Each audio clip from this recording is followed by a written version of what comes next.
And then dahil po dun sa nangyari, may mga panawagan for inhibition na mag-inhibit yung ilang allegedly bias na dito nga sa impeachment case laban kay BP Sara.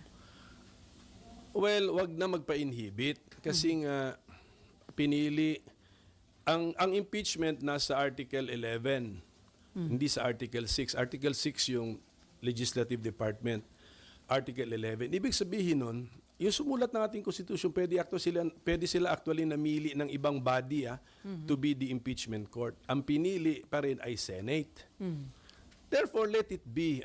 So yung mga judges, yung mga senador na magiging judges, ipaabot hanggang dulo sa decision nila so that they will now state the decision, guilty or not guilty.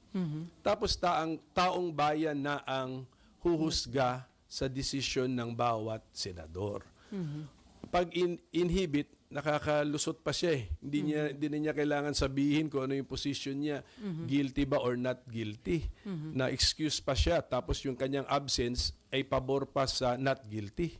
Sir, over the weekend, sinabi nyo na hindi pa kayo ready to answer yung legal question na kapag may mga mag-inhibit, anong number magiging basis for conviction? Ngayon ba, naaral nyo na at may sagot na kayo doon sa tanong na yon? Ang logical answer, kasi hindi ko alam kung tama ako, pero sa wording lang ng Constitution, kailangan all the members of the Senate and 2/3 doon ay magsabi ng guilty bago masabi nating na-convict ang impeach officer. So, kung mayroong senador na absent, may sakit, siraan tiyan, nasa abroad, nag-inhibit, nandun, ayaw magsalita, ayaw magpaliwanag, tinanong, guilty or not guilty, tumahimik lang, ayaw magsalita.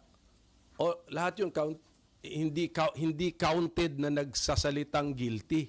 Ang binibilang natin dito yung sinasabi yung salitang guilty, yun po ang bibilangin. So Hindi binibilang yung nagsabing not guilty, hindi importante yun. Ang importante, ilan ang nagsabing guilty. So hindi nagsalita, counted as what, sir? Hindi siya nagsabi ng guilty. So hindi siya counted sa guilty. Kailangan umabot yung guilty ng 16. Pag hindi umabot, there is no conviction. Ganun lang po yun. Hindi na lang natin sasabing not guilty, but not convicted. Pero pwede din mag-abstain. Abstain, tahimik, umalis, nag-walk out, nag-absent. Pero yung abstention, considered as acquittal yun, sir? Ang abstention, hindi nagsalita ng guilty. So, hindi mabibilang sa Guilty. pagbilang natin ng guilty at kailangan 16 para masabi nating na-convict.